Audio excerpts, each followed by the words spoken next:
माँ माँ जिसने मुझे जन्म दिया, जिसने मुझे गोदी में उठाया, जिसने मुझे पाला, जिसने अपने दूध पिलाया, हम उस माँ को भूलकर और 9 दिन व्रत रखें तो वह देवी माँ कभी भी हमसे प्रसन्न नहीं हो सकती। इसीलिए यदि हमें देवी माँ को प्रसन्न करना है तो सबसे पहले हमें उस माँ को प्रसन्न करना होगा जिसने मुझे जन्म दिया, जिसने मुझे बोलना सिखाया, जिसने मुझे दूध पिलाया, जिसने मुझे इतना बड़ा किया।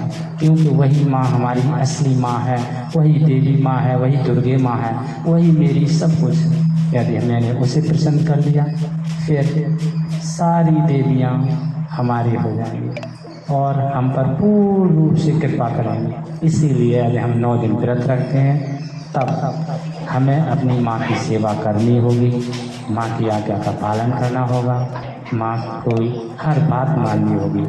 क्योंकि यदि हमें जिसने जन्म दिया, जिसने बड़ा किया, जिसने पाला पोसा और हम उसकी बात नहीं मान रहे और लालच बस भगवान अर्थात गॉडेस अर्थात देवी माँ से कुछ मांगने के लिए उसका व्रत रख रहे हैं तो वो भी सोचेगी देखो आज का मानव कितना मतलबी हो गया है, हमसे कुछ पाने के लिए व्रत रख रहा है, हमारी सेवा कर रहा है, जल चढ़ा रहा है, हवन कर रहा है, लेकिन जिसने जन्म दिया उसकी सेवा नहीं करता, उसकी आज्ञा का पालन नहीं करता, वो बेचारी खाने के लिए भटक रही है। इसीलिए यदि हमें भगवान को, देवी माँ को, ईश्वर को प्रसन्न करना है तो सबसे पहले अपनी माँ को प्रसन्न करना होगा।